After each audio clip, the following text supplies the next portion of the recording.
as much energy as you have for the first day of pads as the last day of pads. Right, right. And you're going to practice. Right. You got to be mentally tough. You got to be physically tough, right? And that's what it is. You can't blink. They say your arm strength isn't what it's supposed to be. Retirement is not off the table. Retirement isn't off the. So I'm asking you right here, right now, on I'm Athlete.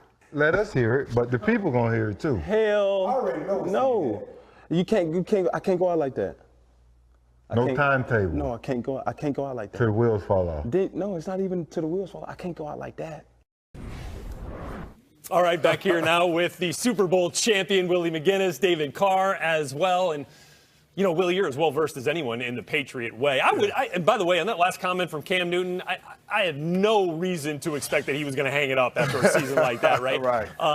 But the one thing, for all the struggles he had, he really didn't seem to have an issue acclimating to what was expected in New England. Does his description of the bar that's set there make sense to you? Absolutely. And some of the things that he mentioned is right up on the team meeting room when you walk in about mentally tough, physically tough, and smart, and all the things that you have to encompass in being a player in New England. And I think when you're a player that's played in the system or a different organization for so long, and then you come to New England, you're like, wow.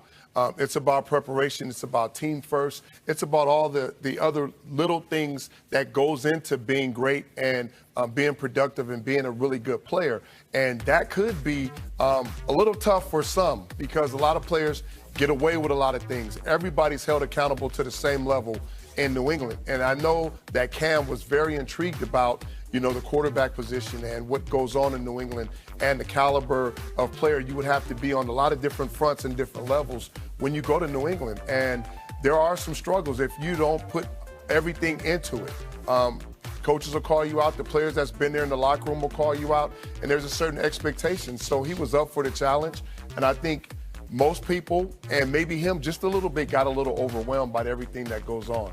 Well, look, abbreviated offseason, I think we all understand the challenges that were there, David, especially as Cam went on to say on this I Am Athlete podcast that the COVID-19 diagnosis and the after effects had a real effect on him for the rest of the season. Like the offense kept moving while he was still here, and he had a hard time catching up the rest of the way. Does that make sense as to why we maybe saw some of these struggles? Yeah, I think so. I think what you have to do is kind of compartmentalize. When you talk about offense, it's two different types, and it's running the football and it's the passing game. And some teams have a passing game coordinator and a running game coordinator. The running game is really easy to pick up. And for me, I thought that was the beauty of what the Patriots did this year. And I think that's why Josh McDaniels was so fired up to get Cam, is running the football is easy, especially when you're utilizing the quarterback to do it, you know, and you have an advantage there in the run game, using the zone run. I mean, that's a distinct advantage. So I think the issue is what Cam was talking about. You miss any time in the passing game. Willie knows this better than anybody. This team changes every week.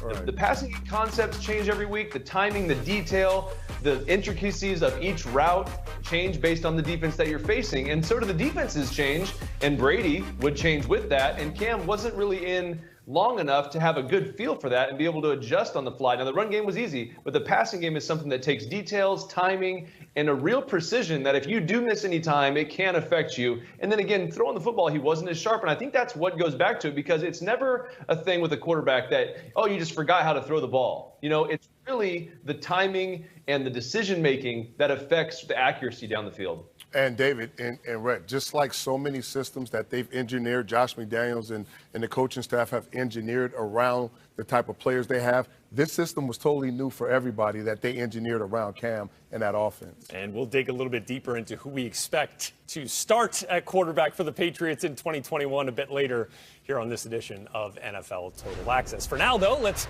get a check of what's going on around the league as we welcome in NFL Network insider Ian Rappaport. Ian, some news with the Steelers today that Mike Tomlin has been dealing with a COVID-19 diagnosis. What do you hear? That's right. Mike Tomlin, the Steelers head coach, has been out of the building for the last several days, at least since last week, because he was diagnosed with COVID-19. Sources said this earlier in the day, and then Mike Tomlin has since confirmed it in a statement. And, of course, a couple members of the personnel staff and coaching staff have been out of the building because of a couple positive tests, I'm told. Tomlin was one of those, and he did release a statement confirming it, saying he had minimal symptoms. That's very good. He's in good health.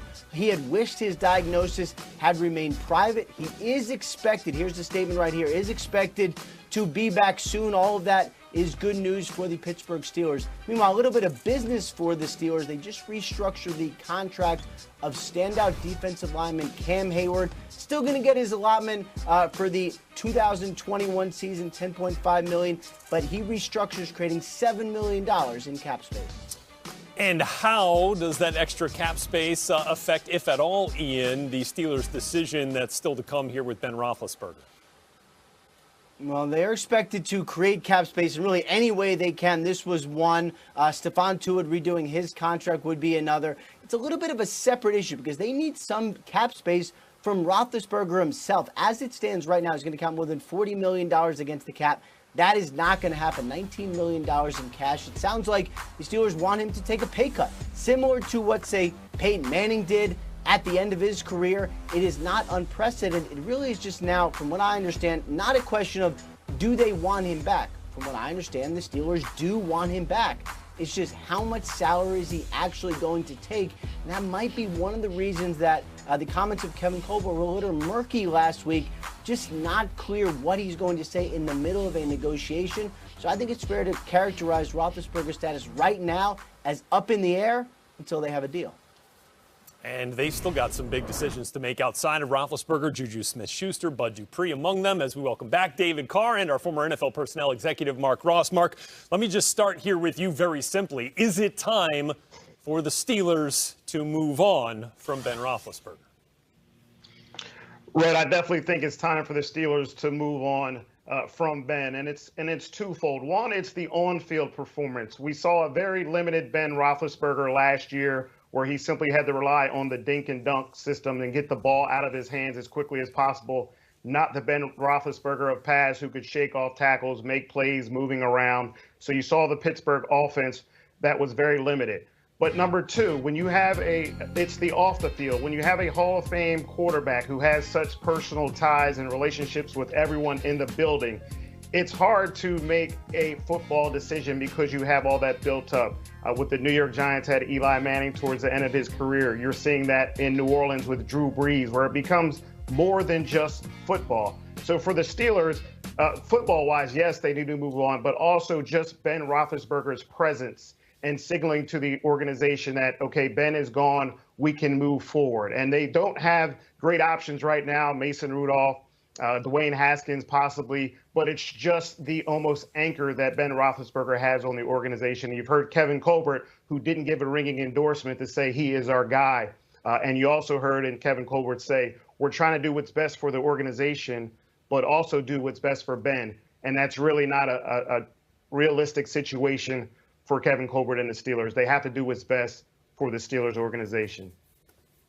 Yeah, Mark and Red, I don't know that I've ever heard a GM or front office guy come out with the statement, as of right now, X player is on our team, and then that player is on the team the following fall. Like, that usually is a sign of he's about to move out the door. And I'll just say kind of what you said and mention it, because that's what stands out to me is the dynamic play that we saw from Ben Roethlisberger,